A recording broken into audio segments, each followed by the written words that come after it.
Hello दोस्तों, स्वागत है आप सभी लोगों का आपके अपने इस YouTube channel learn earn grow में। दोस्तों, मैं आशा करता हूँ आप सभी लोग स्वस्थ होंगे और मार्केट से पैसा बना रहे होंगे। दोस्तों, आपने अक्सर टीवी पर बैठे एनालिस्ट या फिर जिनको मार्केट में काफ़ी अच्छा खासा एक्सपीरियंस हो चुका है, उनको स्टॉक्स के लेवल्स या फिर टारगेट देते हुए सुना होगा। वो कहते हैं कि आप इस स्टॉक में इन लेवल्स पर ख़रीदारी कर सकते हैं और आने वाले टाइम में आपको ये लेवल्स देखने को मिलेंगे। दोस्तों, आप ये देखकर बिल्कुल सरप्राइज हो जाते हैं कि वो स्टॉक फ्यूचर में बिल्कुल वैसे ही बिहेव करता है जैसे उन लोगों ने बताया था। दोस्तों, मैं आपको बताना चाहता हूँ कि किसी भी स्टॉक्स के लेवल्स को फाइंड आउट करने के लिए सबसे ज़्यादा यूज़ होने वाला जो तरीका है वो है सपोर्ट एंड रेजिस्टेंस का। जी हाँ दोस्तों, टेक्निकल एनालिसिस में सबसे ज़्यादा यूज़ होने वाला जो टूल है वो है सपोर्ट एंड रेजिस्टेंस। दोस्तों, टेक्निकल एनालिसिस में सपोर्ट और रेजिस्टेंस को फाइंड आउट करने के बहुत सारे तरीके होते हैं, लेकिन आज के वीडियो में उस तरीके के बारे में बात करेंगे जो कि सबसे ज़्यादा यूज़ होने वाला तरीका है। जी हाँ दोस्तों, आज के वीडियो में बात करेंगे हॉरिजॉन्टल सपोर्ट एंड रेजिस्टेंस के बारे में। दोस्तों, मुझे उम्मीद ही नहीं पूरा भरोसा है कि इस वीडियो को पूरा देखने के बाद और कुछ प्रैक्टिस के बाद आप लोग खुद से बहुत इजीली किसी भी स्टॉक्स के लेवल्स को फाइंड आउट कर सकते हैं और ये पता लगा सकते हैं कि आने वाले टाइम में वो स्टॉक कैसे बिहेव करेगा। स्टॉक ऊपर जाएगा, अगर ऊपर जाएगा तो कहाँ तक जाएगा, कहाँ से ये रिवर्स होगा, अगर नीचे जाएगा तो कहाँ तक जाएगा और किन लेवल से वो स्टॉक ऊपर जाना शुरू करेगा या फिर रिवर्सल लेगा। तो दोस्तों, वीडियो शुरू करने से पहले हम ये जान लेते हैं कि आज के वीडियो में हम क्या क्या चीज़ें सीखने वाले हैं। तो दोस्तों, सबसे पहले हम सीखेंगे कि सपोर्ट और रेजिस्टेंस एरिया होता क्या है या सपोर्ट एंड रेजिस्टेंस लाइन होती क्या है। दूसरा, हम सीखेंगे कि सपोर्ट और रेजिस्टेंस एरिया या फिर लाइन को कैसे ड्रॉ किया जाता है। उसके बाद दोस्तों, हम सीखेंगे कि सपोर्ट और रेजिस्टेंस एरिया जो भी फॉर्म होता है या फिर बनता है, उसके पीछे की जो साइकोलॉजी होती है वो क्या होती है, क्यों सपोर्ट और रेजिस्टेंस एरिया फॉर्म होता है। उसके बाद हम दोस्तों सीखेंगे कि डिमांड और सप्लाई जोन क्या होता है। ये सब सीखने के बाद दोस्तों, लास्ट में हम सीखेंगे कि सपोर्ट एंड रेजिस्टेंस एरिया या फिर लाइन का यूज़ करके हम कैसे स्टॉक्स के लेवल्स को फाइंड आउट कर सकते हैं। तो दोस्तों, शुरू करते हैं। तो दोस्तों, सबसे पहले शुरू करते हैं सपोर्ट से कि सपोर्ट लाइन या सपोर्ट एरिया होता क्या है। दोस्तों, मान लीजिए ये एक स्टॉक है, कुछ इस तरह से ये ट्रेड कर रहा है। पहले स्टॉक ऊपर की तरफ गया, फिर नीचे की तरफ आया, फिर ऊपर की तरफ गया, फिर नीचे की तरफ आया। कुछ इस तरह से जिगजैग फॉर्मेशन बनाता हुआ ये स्टॉक ट्रेड कर रहा है। एरिया को टच करने के बाद बार बार ये स्टॉक ऊपर की तरफ ट्रेड करने लगता है। तो दोस्तों, सपोर्ट एरिया वो होता है जिस एरिया को टच करने के बाद कोई भी स्टॉक ऊपर की तरफ ट्रेड करने लगता है, जहाँ से उसका रिवर्सल शुरू हो जाता है। तो आप नोटिस करेंगे, एक बार इसने यहाँ पर सपोर्ट ली, दूसरी बार इसने यहाँ पर सपोर्ट ली, तीसरी बार इसने यहाँ पर सपोर्ट ली और चौथी बार इसने यहाँ पर सपोर्ट ली। तो दोस्तों, ये हमारा हो गया सपोर्ट एरिया। तो हम इसको ड्रॉ कैसे करेंगे वो भी देख लेते हैं। तो दोस्तों, हम एक लाइन खींचेंगे यहाँ से इस एरिया को टच करते हुए, इन पॉइंट्स को टच करते हुए, और ये लगभग ये एरिया है जिसको स्टॉक बार बार सपोर्ट लेकर ऊपर की तरफ ट्रेड करने लगता है। तो दोस्तों, एक चीज़ और मैं क्लियर कर लूँ, सपोर्ट हमेशा एक एरिया होता है जो 1 से 2% का एरिया हो सकता है। कभी भी सपोर्ट जो है लाइन नहीं होती, एक एरिया होता है जिस एरिया में जाने के बाद स्टॉक ऊपर की तरफ ट्रेड करने लगता है। तो दोस्तों, हमने 2 चीज़ें सीखी कि सपोर्ट होता क्या है और दूसरा सपोर्ट एरिया को कैसे ड्रॉ करते हैं।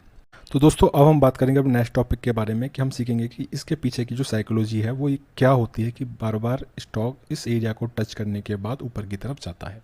दोस्तों, अब हम समझेंगे कि बार बार स्टॉक सपोर्ट एरिया को टच करने के बाद ऊपर क्यों जाता है, इसके पीछे की साइकोलॉजी क्या होती है वो हम समझेंगे। दोस्तों, कोई भी स्टॉक ऊपर की तरफ जब जाता है तब उसमें बाइंग आती है या फिर बाइंग प्रेशर आता है, उसमें ख़रीदार आते हैं। तो इसको एग्जाम्पल के थ्रू समझते हैं। मान लीजिए किसी ने इस स्टॉक को, बहुत सारे लोगों ने इस स्टॉक को ये सोचकर यहाँ पे शॉर्ट किया होगा कि स्टॉक नीचे की तरफ जाएगा, लेकिन यहाँ पे इस स्टॉक ने ऊपर की तरफ चाल दिखाई। अब हुआ क्या, जिन लोगों ने भी इस स्टॉक को इस एरिया में शॉर्ट किया था, मतलब बेचा था, ये सोचकर कि ये स्टॉक नीचे की तरफ जाएगा, वो सारे लोग अभी लॉस में बैठे हुए हैं, क्योंकि ये स्टॉक उनकी सोच के विपरीत ट्रेड कर रहा है। उन्होंने सोचा था कि ये स्टॉक नीचे जाएगा, लेकिन स्टॉक ऊपर की तरफ ट्रेड करने लग गया, इसलिए वो लोग लॉस में हैं। अब हुआ क्या, जब स्टॉक ने नीचे की तरफ आया इस एरिया को टच करने के लिए, तो ये जो लोग लॉस में थे, अभी ये नो लॉस नो प्रॉफिट में बैठे हैं। तो इस डर से कहीं ये स्टॉक दोबारा से ऊपर की तरफ ना जाए, इन लोगों ने अपने पोजीशन को क्लोज कर दिया, मतलब बाइंग कर ली। जिन लोगों ने सेल किया हुआ था, जो लोग लॉस में थे, इन्होंने यहाँ पे बाइंग। ये पहला कारण था बाइंग आने का। ठीक है दोस्तों, अब कुछ लोग ऐसे थे जिन्होंने ये नोटिस किया था कि ये स्टॉक इस एरिया को टच करने के बाद ऊपर की तरफ जाता है। अब उन्हें क्या मिला कि ये स्टॉक दोबारा से इस एरिया में टच करने आया है। तो उन लोगों ने ये सोचा कि इस एरिया को टच करने के बाद दोबारा से ये स्टॉक ऊपर जाएगा। तो कुछ लोगों ने यहाँ पर फिर से बाइंग की। तो दोस्तों इसमें बायर्स बढ़ गए, तो इसलिए स्टॉक ऊपर की तरफ ट्रेड करने लग गया। इसलिए अपने सपोर्ट एरिया को टच करने के बाद कोई भी स्टॉक ऊपर की तरफ जाता है, क्योंकि उसमें बाइंग प्रेशर आने लगता है या फिर ख़रीदार बढ़ने लगते हैं। तो दोस्तों सेम इस स्टॉक ने यहाँ भी ऐसा किया, इसको भी सपोर्ट बनाया ऊपर जाने के बाद, फिर नीचे सपोर्ट को टच करने के बाद फिर ये स्टॉक दोबारा से ऊपर की तरफ चला गया।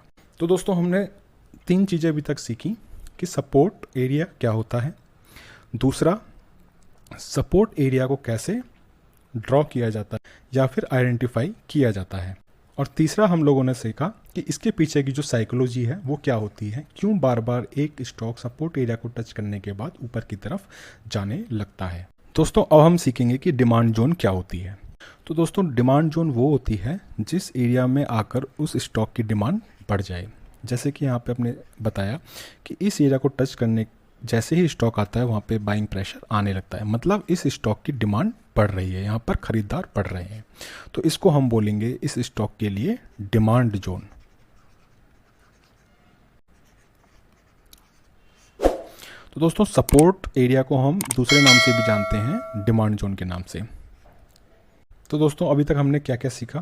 पहला हमने सीखा कि सपोर्ट एरिया क्या होता है, दूसरा हमने सीखा कि सपोर्ट एरिया को कैसे ड्रॉ किया जाता है। दोस्तों तीसरा हमने सीखा किसी भी स्टॉक के लिए जो सपोर्ट एरिया फॉर्म होता है उसके पीछे की जो साइकोलॉजी होती है वो क्या होती है। दोस्तों चौथा हमने सीखा कि डिमांड जोन किसे कहते हैं।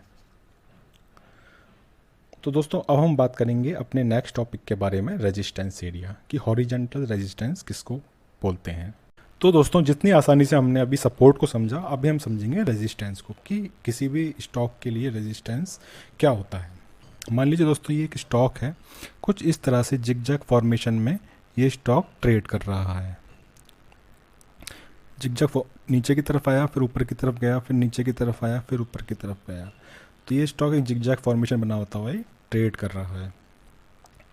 तो अगर आप नोटिस करेंगे कि एक ऐसा एरिया है जिसको ये टच करने के बाद बार बार नीचे की तरफ आ जाता है। मान लीजिए ये एरिया, ये एरिया, ये एरिया, इन एरिया को टच करने के बाद स्टॉक नीचे की तरफ ट्रेड करने लगता है।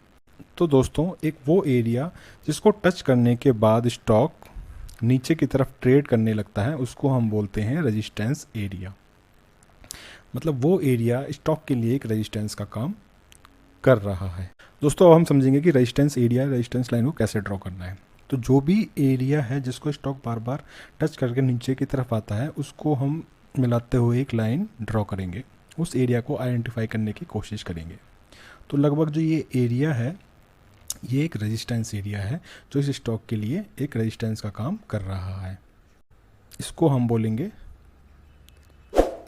रेजिस्टेंस एरिया या फिर रेजिस्टेंस लाइन। तो दोस्तों अभी तक हमने सीखा कि रेजिस्टेंस एरिया या फिर रेजिस्टेंस लाइन होती क्या है, और दूसरा हमने सीखा कि रेजिस्टेंस लाइन को या रेजिस्टेंस एरिया को कैसे ड्रॉ किया जाता है। अब हम जानेंगे इसके पीछे की जो साइकोलॉजी है वो क्या होती है, कि स्टॉक एक एरिया को टच करने के बाद बार बार नीचे की तरफ क्यों आ जाता है। तो दोस्तों मान लीजिए किसी ने इस स्टॉक को यहाँ पर इस एरिया पर बाय किया हो, कुछ लोगों ने यहाँ पर इसको बाय किया होगा ये सोचकर कि ये स्टॉक ऊपर की तरफ जाएगा, लेकिन इस स्टॉक ने उल्टा बिहेव किया, ये स्टॉक नीचे की तरफ आ गया। अब जिन लोगों ने इस स्टॉक को इस एरिया में बाय किया होगा वो लोग यहाँ पर लॉस में हैं, क्योंकि उनके अपोजिट ट्रेड चली गई है। उन्होंने सोचा था कि स्टॉक ऊपर जाएगा लेकिन स्टॉक नीचे की तरफ आ गया, तो ये लोग लॉस में हैं। तो अब जब स्टॉक नीचे से ऊपर की तरफ जाएगा तो जैसे ही इस एरिया में आएगा, जो ये लोग लॉस में थे ये अब नो लॉस नो प्रॉफिट में हो जाएंगे। तो इस डर से कि कहीं ये स्टॉक दोबारा से नीचे ना चला जाए, ये लोग इस स्टॉक को यहाँ पर सेल कर देंगे, मतलब अपनी पोजीशन को क्लोज कर देंगे। यहाँ पे इन्होंने सेल किया। दोस्तों कभी भी कोई भी स्टॉक नीचे की तरफ तब जाता है जब उसमें सेलिंग प्रेशर आए, मतलब सेलर्स उसमें बढ़ जाएं, तो स्टॉक वो नीचे की तरफ ट्रेड करने लगता है। तो जिन लोगों ने यहाँ पे लॉस में थे, जैसे ही अपने लेवल्स पे स्टॉक आया, उन्होंने सोचा कि कहीं ये स्टॉक दोबारा से नीचे की तरफ ना जाए, तो अब इस लॉस से बचने के लिए उन्होंने इसको सेल किया। अब जो दूसरे टाइप के जो सेलर थे वो लोग थे जिन्होंने देखा था कि स्टॉक इस एरिया को टच करने के बाद नीचे की तरफ गया था, तो उन्होंने अनुमान लगाया दोबारा से ये स्टॉक रेजिस्टेंस एरिया को टच करने आएगा तो ये स्टॉक नीचे की तरफ जाएगा, तो इन लोगों ने भी यहाँ पर सेलिंग की। तो दोस्तों सेलिंग प्रेशर बढ़ने की वजह से ये स्टॉक अपने रेजिस्टेंस एरिया को टच करके बार बार नीचे की तरफ जाता है। तो दोस्तों हमने सीखा कि कोई भी स्टॉक कब नीचे जाता है, जब उसमें सेलिंग प्रेशर आए। दूसरा हमने सीखा कि इसमें किन किन लोगों की वजह से इसमें सेलिंग प्रेशर आ रहा है। तो ये एक रेजिस्टेंस एरिया जो फॉर्म होता है, इसके पीछे की जो साइकोलॉजी होती है वो ये होती है। दोस्तों अब हम बात करेंगे कि सप्लाई जोन क्या होती है किसी भी स्टॉक के लिए। तो दोस्तों जब भी स्टॉक इस रेजिस्टेंस एरिया को टच करने के लिए आता है तो इस स्टॉक में सेलिंग आ जाती है, मतलब सप्लाई बढ़ जाती है उस स्टॉक की। जहाँ भी सेलर्स बढ़ जाते हैं उसको हम बोलते हैं सप्लाई जोन। तो दोस्तों ये जो रेजिस्टेंस एरिया है, इसका जो दूसरा नाम है इसको हम बोल सकते हैं सप्लाई जोन। तो दोस्तों ये जो एरिया है इसका रेजिस्टेंस एरिया स्टॉक का, इसको हम सप्लाई जोन भी बोलते हैं। तो दोस्तों अभी तक हमने रेजिस्टेंस को लेकर क्या क्या चीज़ें जानी। पहला कि रेजिस्टेंस एरिया क्या होता है। दूसरा हमने सीखा कि रेजिस्टेंस एरिया को कैसे आइडेंटिफाई करके ड्रॉ किया जाता है। तीसरा हमने सीखा कि जो रेजिस्टेंस एरिया फॉर्म होता है जिसको टच करने के बाद बार बार स्टॉक नीचे की तरफ जाता है, उसके पीछे की जो साइकोलॉजी है वो क्या होती है। चौथा हमने सीखा कि सप्लाई जोन क्या होती है। तो दोस्तों सपोर्ट एंड रेजिस्टेंस एरिया या फिर सपोर्ट एंड रेजिस्टेंस लाइन के बारे में हमने काफ़ी सारी चीज़ें सीखी हैं। तो दोस्तों लास्ट में मैं आप लोगों के साथ एक बहुत ही इम्पोर्टेंट चीज़ शेयर करना चाहता हूँ, जो कि बहुत ही इम्पोर्टेंट रोल प्ले करती है किसी भी स्टॉक को ट्रेड करने के लिए, अगर आप सपोर्ट और रेजिस्टेंस पे काम कर रहे हैं। तो मान लीजिए दोस्तों ये एक स्टॉक है, कुछ इस तरह से ट्रेड कर रहा है, जिग-जैग फॉर्मेशन बनाता हुआ, ऊपर की तरफ जा रहा है, फिर नीचे की तरफ, फिर ऊपर की तरफ। अब हम इसका support and resistance line draw कर लेंगे। जो नीचे की तरफ है, जहाँ से स्टॉक टच करने के बाद बार बार ऊपर की तरफ ट्रेड करता है, इसको हम बोलेंगे सपोर्ट लाइन, ठीक है। और ऊपर की तरफ जो एरिया है जिसको टच करने के बाद बार बार स्टॉक नीचे की तरफ आता है, उसको हम बोलेंगे रेजिस्टेंस लाइन। तो दोस्तों अब प्रोबेबिलिटी क्या होगी कि इस रेंज में जो एक ये स्टॉक ट्रेड कर रहा है काफ़ी टाइम से, या तो ये स्टॉक ऊपर की तरफ ब्रेक करेगा या फिर ये स्टॉक नीचे की तरफ ब्रेक करेगा। तो इसको हम बोलते हैं, ऊपर की तरफ अगर ब्रेक करेगा तो इसको हम बोलते हैं ब्रेकआउट, अगर नीचे की तरफ ब्रेक करेगा तो इसको हम बोलते हैं ब्रेक डाउन, ठीक है दोस्तों। तो जो कॉन्सेप्ट मैं आपको समझाना चाह रहा हूँ वही समझाना चाह रहा हूँ। अगर ये स्टॉक ऊपर की तरफ ब्रेकआउट देता है, मतलब यहाँ से ऊपर की तरफ जाता है, तो ये जो रेजिस्टेंस लाइन थी जहाँ ये स्टॉक रेजिस्टेंस फेस कर रहा था बार बार, वो जो लाइन है अब इस स्टॉक के लिए सपोर्ट का काम करेगी। अगर हम इसको थोड़ा सा आगे बढ़ाएं तो ये जो रेजिस्टेंस लाइन थी अब इस स्टॉक के लिए सपोर्ट का काम करेगी। मतलब इसका ये हुआ कि अगर ये स्टॉक फ्यूचर में नीचे की तरफ आता है तो ये स्टॉक इसको टच करने के बाद ऊपर की तरफ जाने की कोशिश करेगा, मतलब ये जो रेजिस्टेंस लाइन थी अब इसके लिए सपोर्ट का काम करेगी। तो ये बहुत ही इंपॉर्टेंट कॉन्सेप्ट है। अगर हम दूसरी तरफ समझें, अगर ये स्टॉक नीचे की तरफ ब्रेकडाउन देता है और स्टॉक नीचे की तरफ आने के बाद ब्रेक करके इसको नीचे की तरफ जाता है, तो ये जो इसकी सपोर्ट लाइन थी अब काम करेगी इसकी रेजिस्टेंस लाइन की तरफ। मतलब फ्यूचर में स्टॉक अगर नीचे से ऊपर की तरफ जाएगा तो ये जो लाइन थी इसको तोड़ पाना इसके लिए मुश्किल होगा, मतलब इसको टच करके नीचे के आने के चांस ज़्यादा रहेंगे। तो दोस्तों हमने दो चीज़ें सीखी जो काफ़ी इंपॉर्टेंट है। पहला, अगर कोई भी स्टॉक अपने रेजिस्टेंस को तोड़कर ऊपर की तरफ जाता है तो वो जो रेजिस्टेंस है फ्यूचर में उसके लिए सपोर्ट का काम करता है। दूसरा हमने सीखा, अगर कोई भी स्टॉक सपोर्ट को तोड़कर नीचे की तरफ जाता है तो वो जो सपोर्ट का एरिया है फ्यूचर में उसके लिए रेजिस्टेंस की तरह काम करेगा। तो दोस्तों अभी तक हमने थ्योरेटिकली समझा कि सपोर्ट एंड रेजिस्टेंस क्या होता है और काफ़ी सारी साइकोलॉजी समझी उसके पीछे की और कैसे सपोर्ट एंड रेजिस्टेंस कॉन्सेप्ट काम करता है। तो दोस्तों थ्योरी के बाद हम समझते हैं लाइव चार्ट के ऊपर प्रैक्टिकली कि सपोर्ट एंड रेजिस्टेंस को कैसे ट्रेड किया जाता है, सपोर्ट एंड रेजिस्टेंस की ब्यूटी क्या होती है। तो दोस्तों हमारे पास ये चार्ट है, आईटीसी का वीकली चार्ट है दोस्तों। तो अगर हम देखें, मैंने सपोर्ट एंड रेजिस्टेंस एरिया कुछ इस पर ऑलरेडी ड्रॉ किए हुए हैं आप लोगों का टाइम बचाने के लिए। तो दोस्तों देखते हैं, जब ये स्टॉक नीचे से ट्रेड करना शुरू किया तो इस एरिया को इसने एज ए रेजिस्टेंस बनाया, फिर यहाँ से ये स्टॉक ऊपर की तरफ गया। लेकिन जब ये स्टॉक नीचे गिर के आया तो इस जो ये रेजिस्टेंस एरिया था इसको इसने एज ए सपोर्ट यहाँ पे बना लिया, ठीक है। उसके बाद जब स्टॉक ऊपर की तरफ ट्रेड करने लगा तो ये जो एरिया है इसको इसने रेजिस्टेंस की तरह फेस किया। ये देखिए दोस्तों, ये जो एरिया है इसने रेजिस्टेंस की तरह फेस किया। फिर स्टॉक इसको तोड़कर सक्सेसफुली ऊपर की तरफ गया। लेकिन जब स्टॉक नीचे की तरफ करेक्ट होना शुरू किया तो ये जो रेजिस्टेंस एरिया था, जैसे मैंने आपको बताया था कि जब भी स्टॉक ऊपर की तरफ ब्रेक करेगा रेजिस्टेंस को और वहाँ से नीचे गिरेगा तो ये जो रेजिस्टेंस एरिया है ये काम करने लगेगा सपोर्ट की तरह। तो दोस्तों आप देख पा रहे हैं कि जो रेजिस्टेंस एरिया था अब ये काम कर रहा है सपोर्ट की तरह। यहाँ पे इसने सपोर्ट ली, यहाँ पे इसने सपोर्ट ली। उसके बाद सपोर्ट लेने के बाद जब स्टॉक ऊपर गया तो ये एक जो रेजिस्टेंस एरिया है इसका, इस पर काफ़ी टाइम से ये रेजिस्टेंस फेस कर रहा था। फिर इसको टच करने के बाद जब स्टॉक नीचे की तरफ आया फिर दोबारा से ये जो रेजिस्टेंस एरिया था इसको इसने सपोर्ट की तरह बना लिया। अब ये सपोर्ट का काम कर रही है इस स्टॉक के लिए। देखो कितने ब्यूटीफुली काम करते हैं सपोर्ट एंड रेजिस्टेंस। फिर उसके बाद ऊपर स्टॉक गया, अपने रेजिस्टेंस को तोड़ नहीं पाया, फिर स्टॉक नीचे की तरफ आया। फिर इसने सक्सेसफुली जब इसको ब्रेक किया और उसके बाद जब ये स्टॉक नीचे गिरना शुरू हुआ, अब ये जो लाइन इसके लिए रेजिस्टेंस का काम कर रही थी ये लाइन अब इसके लिए सपोर्ट का काम करेगी। ये देखिए कितना ब्यूटीफुली काम कर रही है। उसके बाद स्टॉक यहाँ से फिर ऊपर गया, फिर नीचे आया, फिर इसने अपने रेजिस्टेंस को सपोर्ट बनाया और ये सपोर्ट की तरह काम कर रही थी। तो दोस्तों यहाँ पे हमने सीखा कि कैसे स्टॉक रेजिस्टेंस को ब्रेक करता है, फिर रेजिस्टेंस एज ए सपोर्ट कैसे काम करती है। उसके बाद दोस्तों आप देखेंगे यहाँ पे जो सपोर्ट थी ये आगे तक काम कर रही है स्टॉक के लिए। यहाँ पे जब इसने इसको ब्रेक किया, काफ़ी गिरावट आई जब कोविड के टाइम पर, तो इसने इस एरिया को सपोर्ट की तरह बनाकर यहाँ से सपोर्ट लेके ऊपर जाने की कोशिश की। फिर ये जो इसका पुराना जो सपोर्ट एरिया था इसको इसने फिर रेजिस्टेंस बना लिया। उसके बाद जब सक्सेसफुली लास्ट में स्टॉक ने यहाँ पर ब्रेक किया अपने रेजिस्टेंस को, फिर दोबारा देख पा रहे हैं कि स्टॉक इस एरिया को एज ए सपोर्ट बनाकर बहुत अच्छे से काम कर रहा है। तो दोस्तों ये ब्यूटी होती है सपोर्ट एंड रेजिस्टेंस की। तो आप इजीली लेवल्स फाइंड आउट कर सकते हैं कि अगर स्टॉक ने करेक्ट होना शुरू किया है, मान लीजिए यहाँ से करेक्ट होना शुरू किया है, तो आप इजीली फाइंड आउट कर सकते हैं कि स्टॉक की जो गिरावट है कहाँ जाके रुकेगी।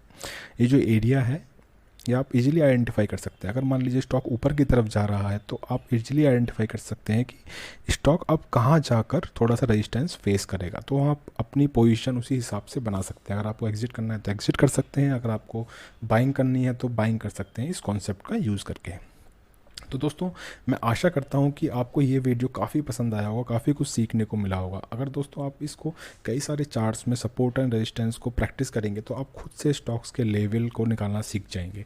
जैसे कि कहाँ हमें बाइंग करनी है, जब सपोर्ट पे स्टॉक आता है तो हमें बाइंग करनी चाहिए, जब रेजिस्टेंस पे स्टॉक आता है तो वहाँ पे हमें एग्जिट करना चाहिए, अपनी पोजीशन कम कर लेनी चाहिए, हमें वेट करना चाहिए रेजिस्टेंस को तोड़ने का।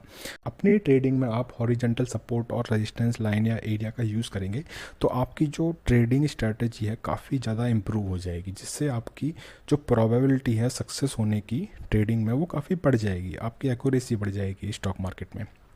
तो दोस्तों मैं आशा करता हूँ कि आपको आज का वीडियो काफ़ी पसंद आया होगा। अगर आपको आज का वीडियो पसंद आया तो आप इस वीडियो को लाइक करें और हमारे चैनल को सब्सक्राइब करें। धन्यवाद दोस्तों एक चीज़ मैं क्लियर करना चाहता हूँ, ये जो वीडियोस होते हैं ये पूरी तरह से एजुकेशनल वीडियो हैं, लर्निंग पर्पज़ के लिए वीडियो हैं। किसी भी तरह की कोई एडवाइस नहीं है किसी भी स्टॉक में ख़रीदारी या बिकवाली करने की। अगर आपको किसी भी स्टॉक में किसी भी तरह की खरीदारी या बिकवाली करनी है तो आप अपने फाइनेंशियल एडवाइज़र से सलाह अवश्य ले लें। धन्यवाद दोस्तों।